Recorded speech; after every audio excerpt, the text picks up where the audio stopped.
তারপরে প্রচারণা যানবাহনের কথা বলছো, প্রচারণা যানবাহনের বিষয়ে আমরা যে কথা বলছি, আমরা যাদের যেখানে স্টিকার মানে যে সমস্ত প্রচারণার যে সমস্ত গাড়িগুলা নির্বাচনের আগের দিন বা নির্বাচনের দিন চলাচল করবে সেগুলোতে আমরা স্টিকার দেব। এর আগে ক্যাম্পাসে চলাচলের জন্য ক্যাম্পাসে পারমিশন ছাড়া কোনো যানবাহনের এখানে চলাচল করা যাবে না। এখন একজনে বলছেন যে সে বাইকে আসবে, যদি সাথে কেউ আসে, সেই বিষয়টাই একটু ক্লারিফিকেশন আমাদের প্রফেসর বাহাদুর সাহেব দিবেন। না, প্রফেসর বাহাদুর সাহেব এটা দিবেন, বাইক কাকে দিবেন, বাইকে কে আসতে পারবে কে আসতে পারবে না, এই ব্যাপারে উনি একটা ক্লারিফিকেশন দিবেন।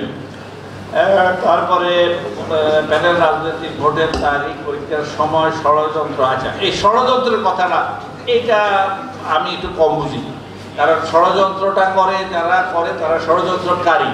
সেই ষড়যন্ত্রকারী কারা কখন কি হয়ে যাবে এটা আমাদের আসলে প্র্যাকটিক্যালি জানার কথা না। আমরা মনে করি আমাদের শিক্ষার্থীরা যদি সজাগ থাকে তাহলে ষড়যন্ত্রকারীরা ফেল করবে, এতটুকুই আমি বুঝি।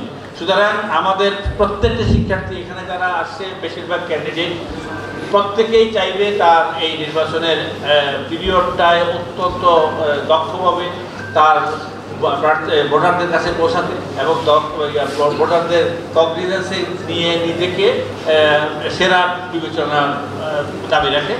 সেই জন্য তারা কোনো ষড়যন্ত্রের মাধ্যমে যেতে হবে এটা বিশ্বাস করি না। আমি মনে করি যে সবাই তাদের কার্যক্রম, তাদের কি অ্যাক্টিভিটি তারা করবে, তারা শিক্ষার্থীদের কী করবে, এরকম কথা তারা বলবে এবং সেই জন্য যাদের আস্থায় আসবে তাদেরকে তারা নির্বাচিত করবে। এবং আমাদের শিক্ষার্থীরা কোনো এই ব্যাপারে সিদ্ধান্ত নেওয়ার একমাত্র অধিকারী। সুতরাং এই ব্যাপারে আমার কিছু বলার নাই। আর ষড়যন্ত্র যেন না হয় সেই জন্য আমি সকল প্রার্থীদের, আমাদের সহ আমরা যারা নির্বাচন কমিশনের সাথে জড়িত আছি, বিশ্ববিদ্যালয় প্রশাসনকেও বলবো, আইন শৃঙ্খলা রক্ষাকারী বাহিনীকেও বলবো, ষড়যন্ত্রকারীদের চিহ্নিত যদি করতে পারো তাহলে সেটার জন্য আমাদের পক্ষ থেকে সম্পূর্ণরূপে জিরো টলারেন্স। আমরা কোনো ষড়যন্ত্রকারীদের এখানে অ্যাটেন্ড করবো না। তারপরে এলইডির কথা বলা হয়েছে। এলইডির কথা আমরা প্রচেষ্টা চালিয়ে যাচ্ছি এবং আমার বিশ্বাস যে আমরা সেই কাজটি করতে পারবো।